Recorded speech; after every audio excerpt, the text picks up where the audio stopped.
This is Cameron Burgess, and you're listening to the Fulham Focus podcast.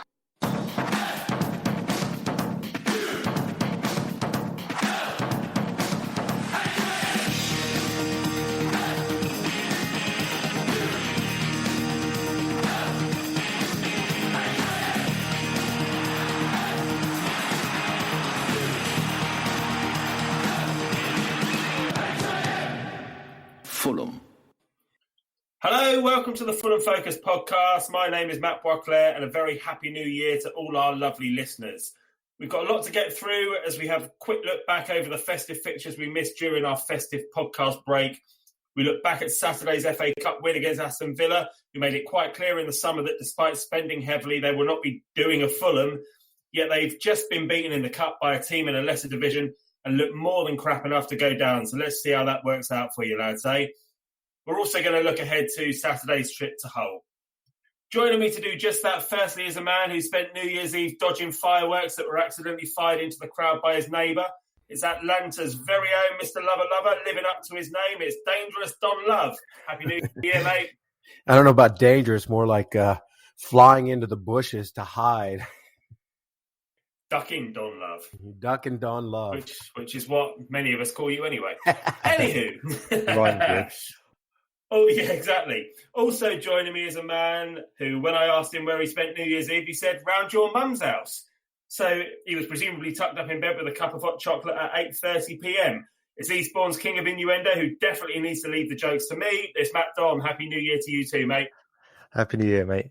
Yeah, I say we were tired by 8:30, so... Mum listens to this as well, so hi, Mum. Hi, All right, Mr. let's have a look back at the festive period. Fulham. So following the great win over Leeds before Christmas, which we covered off on our last pod, we went to Luton on Boxing Day. Our defending was atrocious, but we scored 3 goals against the division's leakiest defence to rescue a point, where in actual fact we had more than enough possession and chances to win the game. We then ground out a hard-fought victory over Stoke at the Cottage in a match which saw Onoma, Mawson and Tom Kenny go off injured. Bobby Reid followed up with his brace at Luton with the winning goal.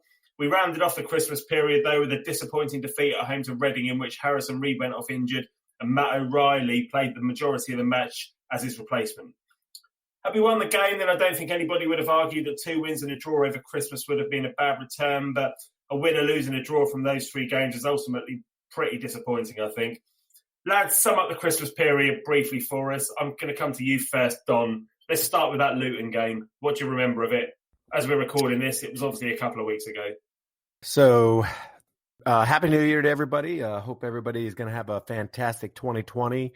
Hopefully Fulham is going to turn things around and have a brilliant 2020 finish to this league. Although, for that to happen, I think we have to go quickly back to Leeds just for 1 second. If you remember, we left the Leeds match playing, oh my God, what a change, at least in my mind. And I think Matt 10 brilliantly summed it up for me. We went from playing possession ball to intermediate long balls to long balls, which changed everything. Our intensity went up. We were playing brilliant. Now come on to Luton. We go back to sideways, back, pass it out of the back. You know, it was just all over the freaking place. So for me, I was really disappointed. I really thought we'd turned a corner with Scotty Parker and we were doing maybe a different plan. And it seems like we slipped back into what we were doing before. So very disappointing it was for me, at least, to go from Leeds to Luton. Yeah, Luton was just, it's the classic, wasn't it? You know, it's one of those games where you turn up probably expecting to win. Like I said, the league's leakiest defence, and bloody hell, we go and concede an early goal from one of those stupid playing out from the back goal kicks, which Mawson messed up, and mistake after mistake. But thankfully, we've got enough firepower in attack to rescue something from it. And we had so much possession in that game as well, and so many chances. It would have been absolutely ridiculous to have lost that one. Matt, do you remember anything about that game? A little. I mean, you summed it up, haven't we? It's just gifting them goals again. I think didn't we concede 2 to them at home as well? If I remember that rightly, we let them get right back into the game when we should have been clear. It's you can't concede 3 goals. You can't concede 2 goals because we're not going to keep scoring enough goals to win games. It wasn't good enough. And after that Leeds win, it was kind of, have we got enough to go on a run here? But when we turn up and play like that, then, I think it's automatic promotion was out of our reach by that point. But, it was entertaining. So from that point of view, it was a decent Boxing Day. It was entertaining, and we almost scored with the last kick of the game, didn't we? But, we equalised with about 10, 15 minutes to go. And from there on, we're thinking, right, we've got to go on and win this now. We're going to have a couple of chances here to win it. And then we go and make another cock up and concede another goal. It's ridiculous. So, Luton are bottom of the league at the moment, I think. But we moved on to the Stoke game at home. Stoke had a decent win on, I think it was on Boxing Day, when they won maybe at Sheffield Wednesday or at home to Sheffield Wednesday. They scored 2 really late goals, having been a goal down. So they were coming to us with their their tails in the air, but we did beat them, and that was in spite of the fact that Josh Onomah, who was playing really well, and I thought he had a good game at Luton actually as well, following his performance against Leeds. He was playing really well, and he went off injured in that game. So we did really well. What do you remember of the Stoke game, Don? So, when it came to Stoke, again, I felt like we were still playing that slow possession-based football, and it only led to 1 goal. It was actually a very nice worked goal in my mind. I believe it came down the right-hand side. It's one of those circumstances where right player, right time, ball's put into the box. I believe the goalie actually had to try and make a save for it, dive, tried to push it back out to the left. Bobby Reed right there, right place, right time, puts it in the back of the net. So good for Bobby, because I'll tell you, it's like we're alluding to it all the time. We can't keep relying on goals being scored by Metro and different things. So getting some of these other guys to break their duck and finally get a ball in the back of the net is a fantastic thing. So I love that Bobby Reed, that was his kickoff. Hopefully this is going to be the beginning to him having 10, 12 goals, maybe for us in the league. So what about Anthony Knockaert, though? Because he started that game against Stoke and he made that goal. His shot from the right wing was tipped, and Bobby Reed was in the right place at the right time. And Knockaert got the Man of the Match award from on the official website for that game. I thought he had a good game. People give him a lot of stick, and I'm going to be one of them. Okay, I love his attitude, his playing. He plays with his heart on his sleeve. He gives it 140%. My problem with him, though, again, is he's very inconsistent, like a lot of the players, and he just hasn't been really, being smart to me on the ball. There were too many times where instead of him taking 14 players on, trying to be, Ronaldo, Messi, if he'd have just given that nice, easy ball layoff or something to another player, we'd have had a better chance and maybe even had scored a goal. So I love that he had a great game. Good for him. I wish it was more like that, him taking chances where he creates something, it goes at the goalie and the goalie has to spill it and somebody's there waiting, or he lays the ball off more. I just don't think I see enough of that for him to be I love him, I wish he was playing all the time kind of player, Well, he did enough to start the Reading game, but he didn't have a particularly good game against Reading, I don't think. But then did anybody? I mean, it was a strange lineup, wasn't it? We had Knockaert on the right, and Kamara played as well. I think this was owing to injuries as well. Bobby Reed was in for Tom Kearney, who I think went off in the Stoke game. And Stefan Johansson was back in the side as well. So Reading was a real disappointment, wasn't it, Matt? I mean, I thought we might get something out of that game, and had we got something out of that game, then the Christmas period and the Christmas return would have looked all right. Yeah, I think so. It was that one where I think we're all expecting us to turn up because we started to show some decent attacking football in recent games. Like I said, Knockaert was starting to pick up some form, and then you go into the game, you think about the way we turned them over in the first game as well, that it was all kind of in our favour, and then it kind of goes to pot. But it's just that annoying thing where we concede first and we're pretty much out of games, aren't we? I think barring the QPR game earlier in the season, I can't think of any other times we've turned around. We've won from conceding the first goal, and they all seem to be early as well. Reading, we had an unbelievable chance to take the lead. I think Mitrovic had a shot, and then what was it? Bobby Reed got in the rebound, and the keeper somehow managed to keep it out. It would have been a different game if that goes in. It's a tough one because we weren't terrible against Reading, I didn't think. But again, defensively, we gave them too many goals. The first one particularly, we let them break from the edge of their box, and there was never really any pressure put on the ball. And then they managed to stick it in with quite an easy finish in the end. And I don't know. It deflected off Tim Reamer. Then everybody just kind of stood there and looked, quite accusingly at each other. Walking pace, wasn't it? Yeah, it was really crap. I just want to say, I wish our listeners could see Dom when he's talking. Matt Dom's face when you asked him what he thought. He instantly, his head went down, his hands came up to his face, he was covering his eyes. He was just like, "Oh, please don't ask me, please don't ask me." And then every few minutes, he's rubbing his temples. You could just see the way Fulham plays is the way Matt Dom's face was for the last 5 minutes. Just could not describe how much frustration is on his face right now. Yeah, well, I mean that's pretty accurate, to be fair. I think that probably reflects how most of us feel about how this Christmas has gone, really, especially in the league. I think we should have won all three. We ended up winning one of them. We have been unlucky with injuries, though, and in that Reading game, Harrison Reed, one of our best players this season, I think, ended up coming off inside 20 minutes, and on came Matt O'Reilly. Don, how do you think Matt O'Reilly did? I think Matt actually did okay. I was impressed for his age, and this being his so-called debut and everything. I see a lot of potential there, and I think he could end up being a really decent player, with a bright future. So love to see him more.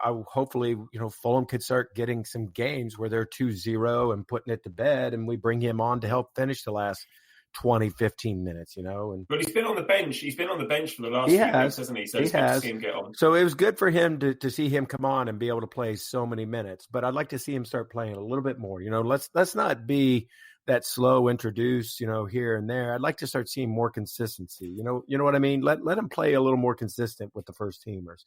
Now, Egg, real quick, back to the injuries. I was looking on the transfers and rumors transfer market. They're saying that Tom and Harrison Reed both are out with calf injuries, and that their return date is iffy, expected to be like January 8th, 10th, somewhere in there.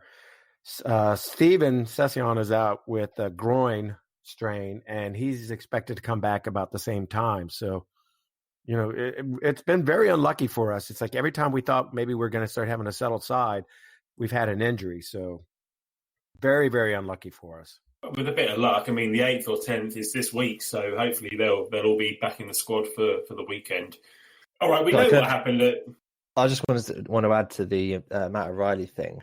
Just want to say I thought it was really, really poor that he got subbed off again after being brought on, and that was strange. He wasn't injured, and I saw a thread where people were talking about that, and they were saying, when was the last time you saw a substituted player be substituted? I can't remember. Aside from an injury, I can't remember. But Duncan Ferguson's done it quite a lot with Everton in the last few games before Carlo Ancelotti came in. But I wanted to come in on this, actually. I was just going to say, we know what happened with the Reading game. We know Charlie Adams scored just after half-time, and then Cavallero scored a really good goal, blah, blah, blah. And the Matt O'Reilly substitution, for me, I can see why it happened, because Matt O'Reilly is a defensive midfielder, and he was taken off the pitch for an attacking midfielder in Luca Della Torre. So it was a tactical decision that was, kind of weighted towards, let's try and throw everything at this game. Whether or not it's done Matt O'Reilly any favours long term and his confidence, I don't know. But what do you think? I mean, go on, Matt. I don't know. I think it's more about what that's going to do for his confidence. I'm sure Scott Parker said to him afterwards, played well, and he gave him the reasons for doing it. But I just don't think it looks very good at the time to haul him back off, because in his head he's probably thinking, I've probably done something wrong, because he's a young kid and he's not barely played in the first team before. So I'd have kept him on. I don't think he's a particularly defensive minded player. He showed some good attacking passes in the in his appearance, I think. So I'd have left him on, but yeah, it's a moot point, really, isn't it? Okay, all right. Well, let's talk a little bit about Scott Parker then. He was getting some stick after the Reading game, I think. Probably online more than in the ground, to be honest. I think I've been to the games and people are still singing Scott Parker's Black and White Army and Super Scott Parker and all that sort of stuff. So, Don, your thoughts on Scott Parker after that Reading game? Let's discount the Aston Villa game for now, because let's just talk about your thoughts about the Christmas period and Scott Parker. So I have to say, this is not actually my personal thought or opinion, but I thought it was brilliant when I read it. And it was actually you, Frenchie, who was in our team chat, and I thought summed it up very well. We have to look at Scott not as a 1-year project, but as a 3-year project. And sadly, this team is like a 1-year project that we're not going to be able to revisit because too many lone players again. So I thought that actually summed everything up perfectly for this year. Well, you're right. This is the problem, though, isn't it? Because you bring in a manager who's probably a 3-year project because he's got to grow with the club. And if you have a team that's a 1-year project, so like you say, loans, Mitrovic, who's probably going to go, other players potentially might leave as well if we don't go up straight away, then you've got to look at the owners, haven't you, once again, and your Tony Khans, for example. So it's Scott Parker's reputation that's at stake, whereas I don't necessarily think that he's to blame. What about you, Matt? What do you think about Scott Parker? Yeah, I think you're right that he's a manager who needs to be given time, and I don't think we should get rid of him now because I don't think there's any point. No manager who comes in is going to get his automatic promotion, which I think the Khans wanted as their target for the season. So let's see how it goes. Give him the time and the experience to improve over this season. If we don't go up, I suspect Mitro will go. Perhaps Knockout doesn't come in. Perhaps Cavallero doesn't come in, and the team will look very different. And then Scott Parker is going to earn his stripes as a coach. I think. I think it probably was the wrong decision to bring him in at the time because of what the Khans wanted, which was for us to go straight back up. But that's what's happened now, and we are where we are. Stick with him, see how it goes. I think I don't see any point in getting rid of him now. I do agree with you, but I am fucking bored. I'm bored of watching Fulham. It's boring. I agree, and I think part of that problem, I give the Khans and Tony some credit. Okay, they stated they wanted to go straight up, and so they really went out and they put together, which looks like on paper, one of the most attacking best sides the championship could have. But it hasn't worked. And I think this again proves, practicality versus stats. You can have all the stats in the world. It doesn't mean it's going to work every time. So I think something's got to change. And I personally, at this point, we're not going to do automatic promotion. I don't see it happening. It's going to be, we make the playoffs, hopefully, and I end up getting to make my one time over to Wembley that everybody said would never happen again. And hopefully, no matter what, we don't become a yo-yo team. That's my biggest fear right now. I don't know about you guys, but I'm fine with that. You would like, it's okay, it would be a yo-yo team? Yeah, I'm fine with it. I mean, apart from the Premier League years when we go down, they're all going to be shit. But the years, if it's followed by a promotion season, that season we went up at Wembley was probably my favourite supporting Fulham. I don't want to become it was fantastic. I'd be happy to go through that every couple of years if the other end of the stick is that we go down.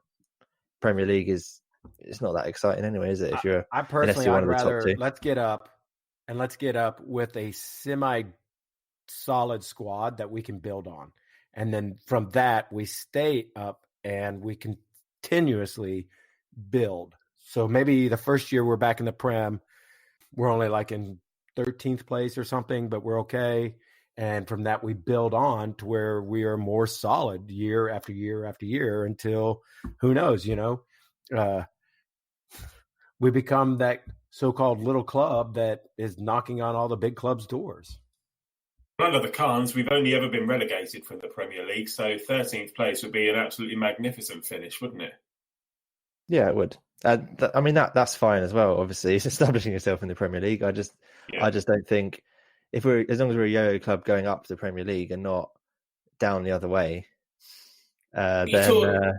Don's just said about being a semi solid club that we could build on next season from this squad, but I don't even think we've got a good enough squad to do that from at the moment. I don't think it's good enough. Too many loanies still, right? Correct me if I'm wrong. They could be made permanent, but I don't see Knockout and Cavallero being the answer in the Premier League. No, and you hate to say that, but there are a lot of players that currently in the squad I don't think are consistent enough. I don't want to say good enough, consistent enough to be, make Fulham even a bottom tier in the Premier League type team. So I think that's our problem is there's a lot of talent on this team and a lot of heart, but there's no coherency. There's no, true inner passion, a feeling of oneness. Not like, our year that we got promoted. And I put that back on K-Mac. There was a picture not long ago somebody put out, and it was, remember this, and it was K-Mac in the locker room. He's giving like the team pep talk and stuff, and everybody's intently listening. I don't feel like we've got that right now. And then, if you want to go down that road, then fine. Now we're talking, well, then who is the team captain? Who is the club captain? And is it time for Tom to step aside and put the armband on someone else? Sadly, I don't think it's as simple as him stepping aside. I think if he's not captain anymore, then he goes, and that's a conversation for another day. But I just feel like the squad's not good enough for the Premier League. It wasn't good enough for the Premier League last time. And what you then face is, if you do go up, then you're going to have to buy a whole new team again. And we know what a bloody disaster that was. So anyway, let's draw a line under this. Christmas was a mixed bag, to say the least. We got a few points, not as many as we thought we would. We beat Leeds. We beat Stoke, we drew with Luton, and we lost to fucking Reading, which is the real one that I wanted to win because I live in Reading. But anyway, let's draw a line under it and let's look back at the Villa game from the weekend. Fulham. All right, so it was a bit more positive at the weekend then. Our old friends Aston Villa came to the Cottage for the FA Cup game. The squad was still relatively depleted. Tim Reed-Mitro were both rested, as was Bobby Reid. Michael Hector made his debut at the back. Meanwhile, K-Mac was back in the side and Harry Arter was on the bench. No one knows where he's been all this time, but he's back. Don, were there any surprises for you in the way that we lined up? I knew there was going to be a bunch of changes, okay? It's a cup game, and this goes back to what I've talked about in past pods of good man management. Different key players maybe could get a rest. And, obviously the big one being Mitro. We had injuries also to deal with. So starting 11, I didn't think it was all that bad, actually. I thought it was okay for the FA Cup for what we were doing. And I thought they actually played pretty nice, pretty well for, not being so-called the first team that play together all the time. And hey, what lovely memories were brought back by having Steph Joe and K-Mac, sitting in the middle again together. That was beautiful. I loved seeing that. So no problem with the starting 11. I thought it was fine for what it had to be. How about you, Matt? I thought it was kind of weird, to be honest. I think it was a lot of first team players in there, but just kind of all over the place, really. Joe Bryan was. It looked like in the lineup that he was going to be playing at the top on the left of the front three, but it sort of turned out he was more of a wing back, really, wasn't he? It was okay. I mean, I prefer a lineup that's got a striker in there, but you can't complain with the result. Really, it seemed to work out. We played some fairly decent football. 2 wonder goals got us the win, but we did create a few other chances, and I thought their keeper had a decent game. Particularly, there was one stop he made low to his left, which I think was from Joe Bryan, which could have gone in. But I sort of wanted to see us go for it, really. I think if as Don said, that Villa were likely to put out a semi-second string side, then I'd like to see us put out our first first team and go for it, because I don't think we get an automatic promotion. We might get to the playoffs, but let's win the FA Cup. Well, I'll pick up on what you're saying there, Matt. The strange thing, as you say, was the players that we put in different places. Yes, they weren't their normal places, but they were places that I thought, at least on paper, I could see them playing in those places. Like Brian, he kept wanting to drop back because that's what he's used to. He's looking to cover and stuff. And actually, I thought he did very well. It was something that was kind of missing, where we don't always come back and cover. But give Brian credit. Being up top like that, he has had some really good chances where he's almost scored some goals. So I don't mind him playing there. He actually, I thought, has had some brilliant chances and some unlucky ones where he didn't put the ball in the back of the net. So I'll give you that. It was a little weird in that circumstance. I want to go to ask Frenchie. Let me ask you this: did you see the YouTube video that Baldo put on there of the Villa fan? Yes, I know the video that you're talking about. Baldo posted a link into the group, and I saw it was 17 minutes long, and I opened it, watched the first few seconds, and saw this guy with long hair. It just reminded me of the tosser from the In-Betweeners 2 movie with the dreadlocks. And I just thought, I'm not listening to this. He sounded more posh than any of us lot. He doesn't sound like he's ever been anywhere near Aston Villa's ground, let alone a Bath. So I couldn't be bothered to watch it, quite frankly. But as you watched it, I think I saved myself 17 minutes of my life there. I thought it was hilarious. I thought the guy was it's got to be a parody account. It's got to be something that Baldwin would do online, to crack jokes or something. There's no way that guy could have been serious. The stuff he said was just so far fetched and so stupid that. One of my New Year's resolutions was to lay off Baldwin a little bit. But when you're starting talking about things that Baldwin does online, then you're teeing these things up for me. So I can't do it. Sorry, Baldwin. Apparently, Baldwin went to the gym today. Did he? Apparently so. Yeah. No, that's not fair. He said this will be the only picture I post of the gym because it's going to be the only time he ever goes. Oh, he went to a gym and took a picture of it. Okay. On his way to McDonald's. Sorry, there we go. I've broken my New Year's resolution already. Bloody hell. All right, let's get back to the game. So the Fulham defence was split open just before half-time. El Ghazi will be disappointed not to have scored. Rodat made another great save to his left, though. Strong left arm. It's strange to think that just a few months ago we were even debating whether or not he was up to the task, but it seems he's already light years ahead of Bez, doesn't it, Matt? Yeah, I think so. Obviously, we're still conceding quite a lot of goals, but you watching the goals we concede, I don't think you can really say that any of them are his fault. And he certainly has won us several points in the league this season. So, yeah, I'm delighted with him, and I think he could step up. Should we go up as well, I think he could step up to be a Premier League keeper as well. I think he looks a really good prospect. I think you're right. Yeah, that's a completely fair point.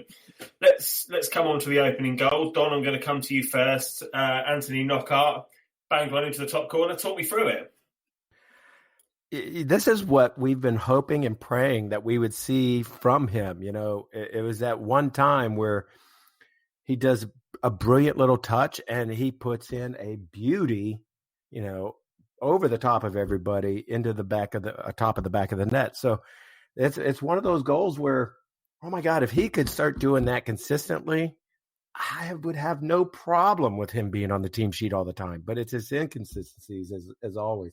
And did you notice when he went and scored that, he took off running?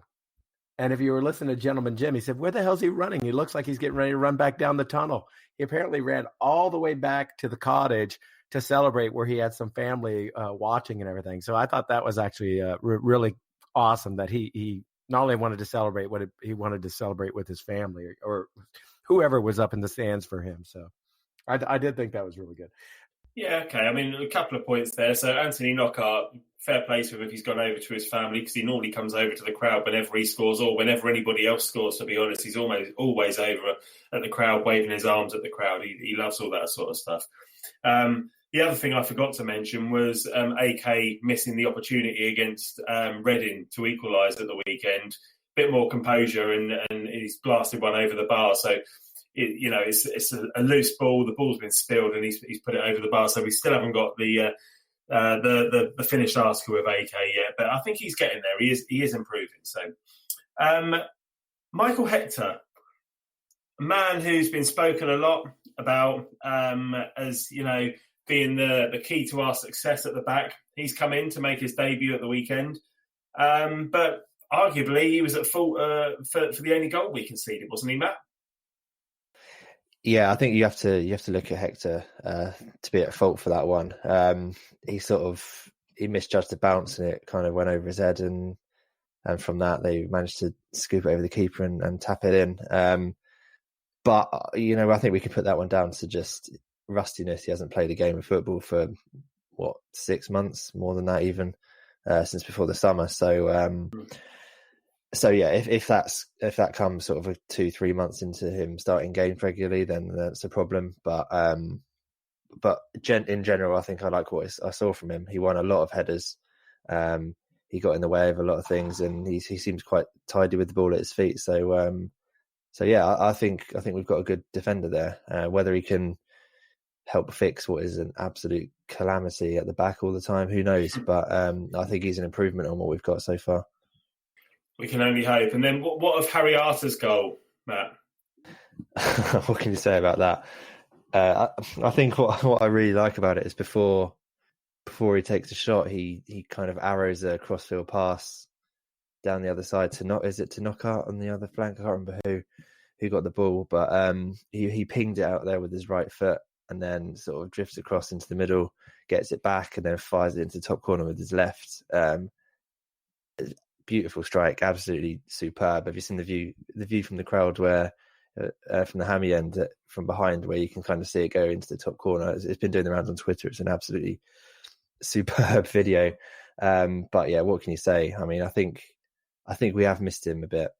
Not necessarily for that, but he looked good. I think generally quite tidy with his passing, and where's he been? I think he's been injured, hasn't he? Yeah.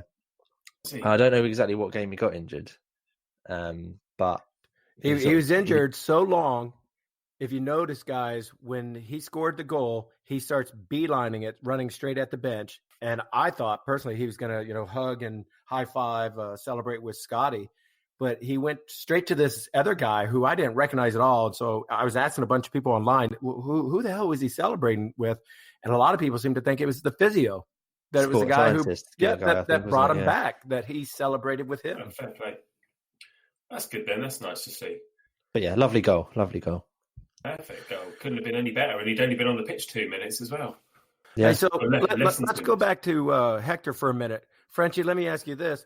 So Hector played with Mawson. I thought Hector did okay. My judgment is still out. I can't say he's going to be the answer or anything like that. He was at fault for the goal. Ream got to sit this out. Do you think the next match it'll be Hector Ream then, and we get to see and compare what's Hector versus Mawson or Hector versus Ream? Tim Ream hasn't been the same since he shaved his beard off. So is he like Samson? He cut his hair and he lost all his strength. He's gone now. It could be that. I think people have been a bit harsh on Tim Ream. I know he was crap in the Reading game, but arguably Mawson's been awful, Ream's been awful. They never seem to play well for an extended period, either of them. So who knows? Who knows who he's going to come in for, or whether he's going to come in at all? Maybe next match it will be back to Mawson and Ream, and then Hector will come on and be integrated gradually. I don't know. I just don't know. You wait. It's going to be. I'm going to predict this. It's going to be Hector and Adoy. It's going to be Ream on the left back, and it's going to be Brian sitting in front of him. Wow. Well, stranger things have happened. Just saying. It's impossible to predict. I mean, when we come on to the whole preview, I'm going to ask you to give me your lineup for the whole game, but I'm going to ask you to give me your lineup rather than what you think Scott Parker's going to do, because it's impossible to second guess Scott Parker these days. He always pulls some rabbit out the bag, which you're not expecting. So anyway, we will come on to that. Don, I'm going to come back to you. As a side note, it was good to see Jay Stansfield get a few minutes at the end of the game, wasn't it?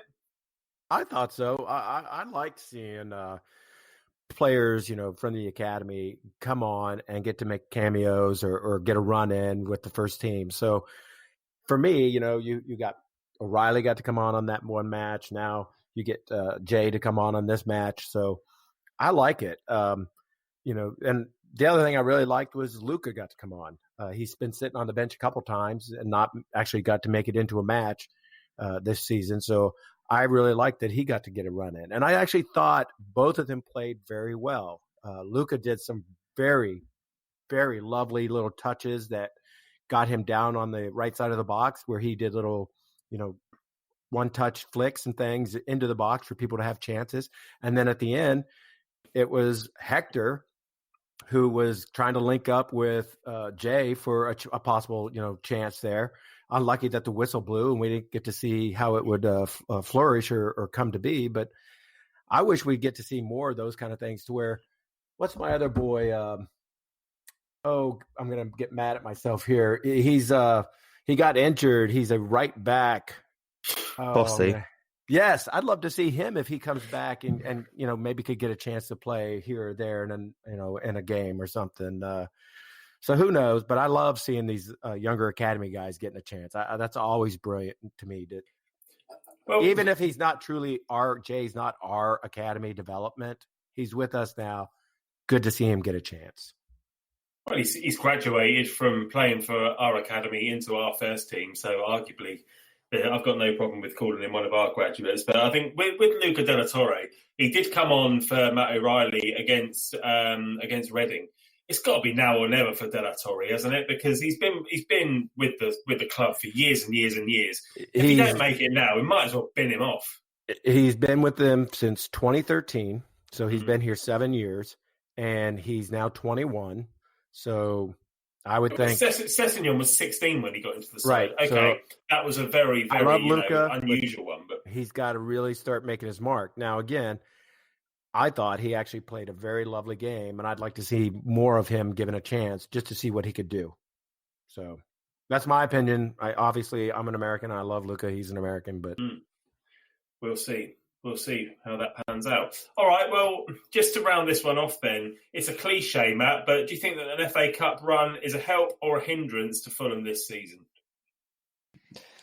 In terms of the amount of league games, I suppose it has to be a slight hindrance, but like I said earlier, I think I'd really like to see us go for it.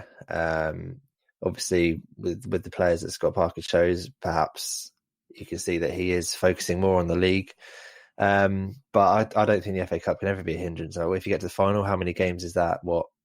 6 or something like that? Maybe even 5. But it's never a hindrance. Let's just go for it. I'd love to see a year that we focus on a cup run, because when we're in the Premier League, it's let's not get relegated. When we were going for promotion, so let's focus on trying to get up. And I don't want us to be 12th in the league with nothing to play for us to actually go for it. It's the FA Cup. You know what I mean? Let's just go for it. I agree. And I got to say, I'm of the mindset, no matter what match we're playing, what competition it's in, always try and field the strongest side you possibly can while keeping in mind, we got to do some player management. We can't just keep playing the same guys over and over and over.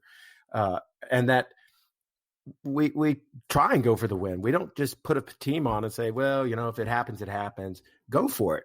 As Matt was just saying, go for it. Let's see if we can get a decent run. Why not? What else have we been doing that's incredible? Yeah, we did win Wembley.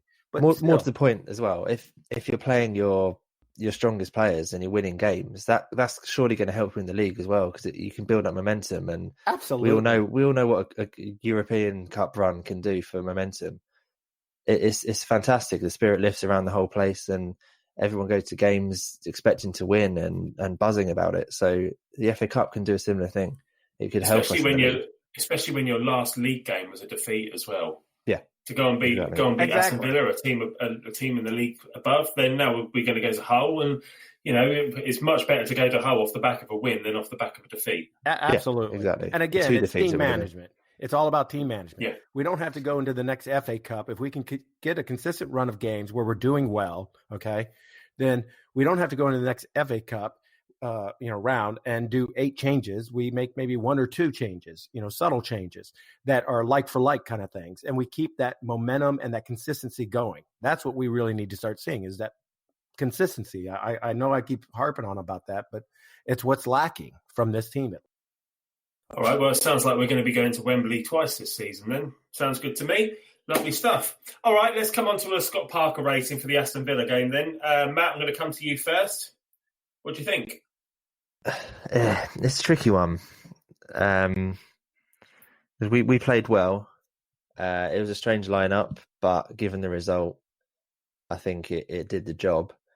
I question whether any of the changes he made, things like playing Brian further up the pitch, playing Knockout further up the pitch, that kind of thing, I question whether that's actually going to make any difference and we'll revert just to the way we've been playing in the league. I don't think the experiment is going to make any changes in the league. But I think an 8. I think an 8 is fair because we won the game. Fair enough, both the goals were absolutely world-class strikes, and without those we wouldn't have scored. But we did create enough chances as well. We were better with the ball. We used it. I think what did we have? Something like 56%, which is less than we normally have, but we created more chances than we normally do. So he did something right there. So let's go with an 8. That's what Will Oakley was saying as well in our team chat. He was saying, okay, the 2 goals that we did score from were worldies, but we did miss some easier chances as well. So those 2 goals could have come from one of those other opportunities. And we did have 16 shots. We were doing something right. So I'm going to give him an 8 as well. What do you think, Don? I think 8's all around is a good, solid number for Scotty on that match. He took a chance. A lot of people were questioning, the minute they saw the lineup as to what the hell he was doing. But he took a chance, made 8 changes. Those 8 changes, while at times looked disorganized and not really coherent, I thought actually, for the most part, worked really well. And again, this is because players on paper, they look really phenomenal and very strong, but not always on the pitch. So an 8. I think it's a solid 8. Stuff. Nice one, Scotty. All right, let's draw a line under that one then. Let's have a look ahead to Saturday's match with Hull City. Fulham. All right, so Hull away on Saturday. Difficult one to predict Scott Parker's lineup, as I said. So I'm going to come to you, Don, and ask, what team would you play if it was you, if you were Fulham manager? So again, it's hard to say because I'm not the manager. We don't know how different players are going to be, or as far as readiness for the next match. And what I mean by that is, if Tom and Harrison Reed are out, both with calf injuries or calf problems, they're quote unquote supposed to be returning to practice around the 8th. That give them a couple days to maybe have a run with the team. Are they really going to be fully fit though to be able to start? That's kind of chancing it, a little iffy. So, middle center field, what do you do?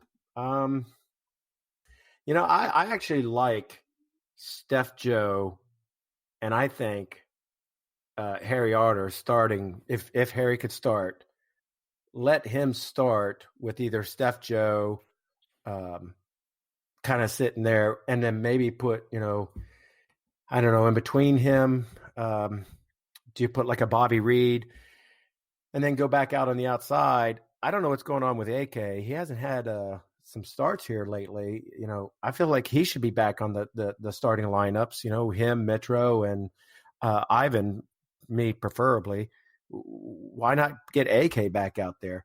As far as the back 4, I think that's kind of anybody's guess right now. You assume Brian's out there. Adoy or Christie, I kind of prefer Christie. And then in the middle, Mawson and Hector. You assume Hector's going to be in there, but who he's going to be having a partnership with is anybody's guess, I think, right now. Okay.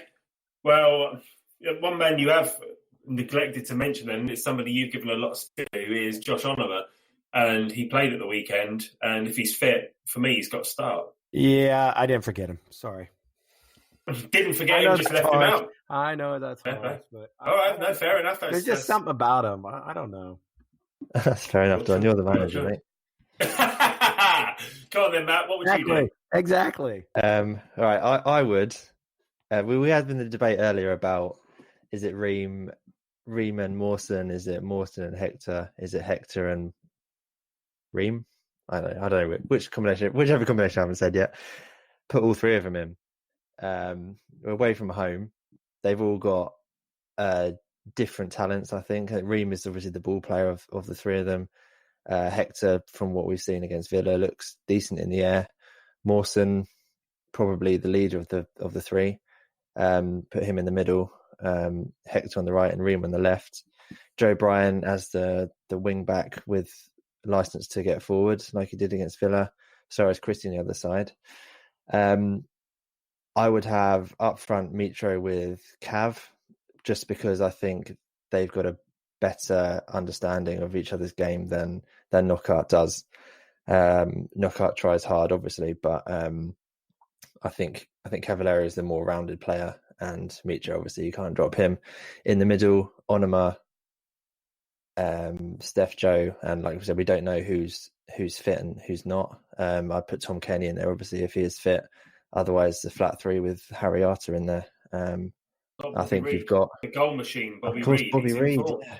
Christ, of course, Bobby Reid. Bobby Reid instead of Bobby Reid over TC, and then in the number 10 role. Then I think you've got a good combination of solid defensive. So you'd leave Tom Kearney out if he's fit. I would, I would. Okay. I just don't think Tom. I don't think he's been good enough this season. Well, I think Matt's right. I think Tom this season has got people starting to divide their opinion, 50-50. It has Tom really been providing stuff like he used to, or, is he just kind of sitting there, not really doing a whole lot? Again, should Tom be the club captain? Well, if he's not producing, why is he the captain? And I don't think anyone can argue that Bobby Reid doesn't change the game when he's playing. I think he's going forward. He's been one of our best players, or if not our best player behind Mitro, because defenses are terrified of him running at them. So yeah, much more than they are of Tom Kearney at the moment. Presumably, if Harrison Reed's fit, then he plays instead of Johansson, or put him instead of Stefano, or we need one of the attacking, the number 10 players, and that's Tom Kearney. I personally, if Harrison Reed has got a little knock, I don't mind him sitting on the bench and Steph coming in. I think Steph actually is playing very good football. Reed always has a knock, though. Has anyone else noticed that? He sort of comes into the team, plays 1 or 2 games, gets injured for a couple of games. He doesn't seem to have been very consistently fit so far. Yeah, that's the only criticism of him, though, because he's been excellent so far. It is quite the conundrum. You look at the squad, and if everybody's fit, then it's very difficult to pick the best 11 from that squad. And I know you need a squad in this division because there's a lot of games, but it's very difficult to pick the best 11 from it, and the best formation, especially now Hector's there as well. So it's a tough one. All right, I'm going to have a little look back at Stato's stats now. He's done something different because we've played Hull City before. We're going to have a look at the reverse fixture back in November when we lost 3-0 at home to Hull. Bowler, Bowen, J-Max for best friend, Jarrod Bowen, and Eves scored. In a game where we had 75% possession. We had 772 passes. Bearing in mind our average per game this season is 568, so it's a significant amount higher than the average amount of passes we have per game. We had 8 shots and only 1 on target, and our average this season so far is 14 shots and 4.8 on target. Hull, obviously, they had the other 25% of the possession. They had 261 passes. They had 10 shots compared to our 8, but they had 5 on target, of which they scored 3 goals. So very, very frustrating afternoon at the Cottage in November against Hull. Only 22% of the action was in our third of the pitch, yet we somehow managed to concede 3 goals. And the only shot we had on target in the whole game was from Mitrovic in the 31st minute. So we need to be on our game. We need to really go at them in this game. Matt, I'm going to come to you to talk us through the individual player performances. Yeah. I mean, it's dire reading, to be honest. Just a lot of passing with nothing else at all. Actually, interestingly, the player who got the best rating for us on who scored in that game was Maxime Le Marchand. Remember him? I genuinely, until I just read this now, I forgot he was even part of our squad. He won 4 tackles, won 6 aerial duels, 2 successful dribbles, which is probably 2 more than he's ever achieved for us before. He won't be playing because of injury. What is a successful dribble? I don't know. I really don't know. Go around the player and don't lose the ball, I guess. I mean, yeah, or then I don't know. It's hard one to judge, isn't it? But run with the ball for a bit and pass it and don't lose it. Pretty much. I guess you have to have the ball for a certain amount of time, or you have to either go take it past the player. Who knows? 2 successful dribbles anyway. It doesn't say how many unsuccessful ones. Probably a lot more than that. Mitro won 4 aerial duels. Had our only shot on target and was dispossessed twice, so wasn't really involved much at all.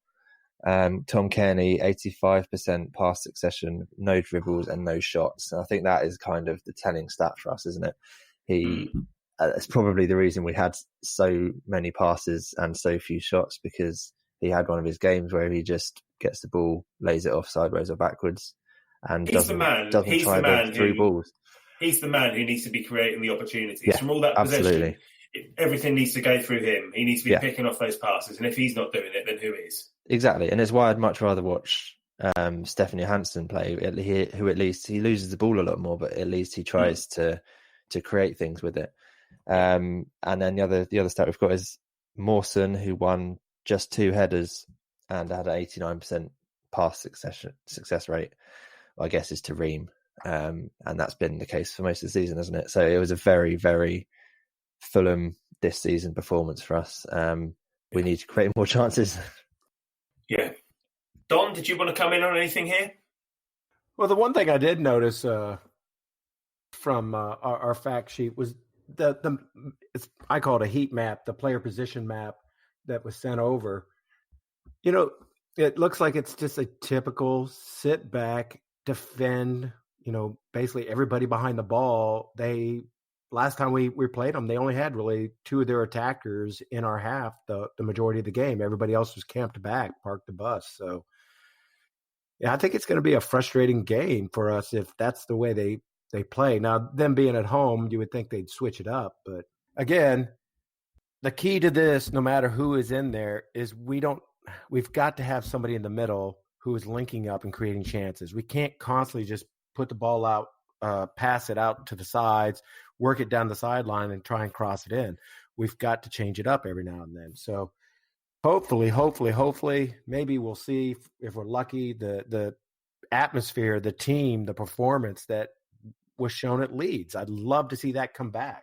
Start playing some long balls out. We don't have to do it all the time, but work to our players' advantages, our strengths. And our strengths right now is you've got Metro in different ones, AK, who, if you do put a long ball out, an intermediate ball out, they are strong individuals. They can hold it up and play off other people, to play the second ball, bring in other people into the play. So that's my rant. I want to see more intermediate long balls like Matt 10 had described before, that allows us to play more to our players' strengths.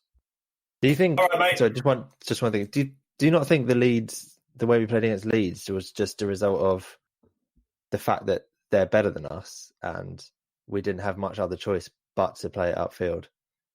Sure. I don't think it was a deliberate tactic. Leeds is a strong, exactly. So people would say, "Oh, well, that's Plan B." Well, pardon my French, but fuck that. Why is that Plan B? Why is that not Plan A? Let's start playing more to our players' strengths. If we've got guys who are comfortable on the ball, okay, obviously that's a great thing. But let's quit playing little short passes out of the back where it puts, Mawson under pressure. He coughs up the ball, instant goal. Let's stop playing passes where, Ream receives the ball. His instant thing is, a quick little pass. And it goes to Brian, who's instantly under pressure, Questionably, maybe he should have been gotten a foul called on the other player, but instead he coughs up the ball. That leads to a goal. Let's stop doing all that. Play out of the back when we can and smartly. Otherwise, Roddick has proven he's got a good ball. He can put he's got a great foot. He can put a ball out there. Let's start looking for AK, Christie, Ivan, these different guys, and use their strengths to hold up the ball and bring in other people on the play. Don't consistently be the same thing over and over and over. That's what's getting the fans bored out of their mind. Like Frenchie's saying, he's tired of seeing this crap. Well, change it up and make it exciting and maybe create more chances, because that's what we really need is more chances. More chances, more Metro scores or more Bobby scores or whoever. Speaking of score then, Don, come on, give me a score prediction. I do think this is going to be a tough match. And with the inconsistencies and everything, I'm hoping that Fulham does come out strong, on the bounce.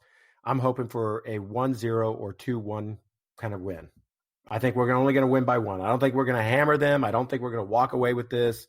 I think it's going to be a tough nut to crack. So we're going to win by one. A win's a win. That'll do me. What about you, Matt? I think, as is tradition, we'll concede a few goals and we'll score a few goals. I'm going to go with the 2-2 draw. I can't see us keeping out Jared Bowen. Little nod there for you, J-Mac. I think he'll probably score. They'll probably get a couple. And our attacking players are too good not to score. So yeah, 2-2 for me.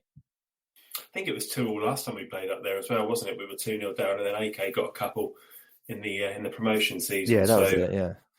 I think we're going to win, though. I think we're going to beat them 3-0. We're going to repay them for their 3-0 battering that they gave to us, and we're really going to kick on this season now. I wouldn't mind them going up there and nicking it away. Like everybody said, oh, we're going to lose like we did against Cardiff, and we nicked something away. I think, do you mean Swansea? Swansea, yes. Sorry. Yeah, the same area. Right? Yeah. Same old place, isn't it? All right, Baldo. Good stuff. All right. Well, it's been a mixed start to 2020 with a defeat in the league and a win in the cup, which is progress on 2019, which saw a defeat at Arsenal and then a defeat at home to Oldham in the cup. Yeah, maybe that's some sort of progress at least. We'll be back after the whole game for more of this nonsense, so make sure you subscribe via your podcast app of choice if you like listening to a bunch of blokes talk about Fulham. Happy New Year once again. Cheers.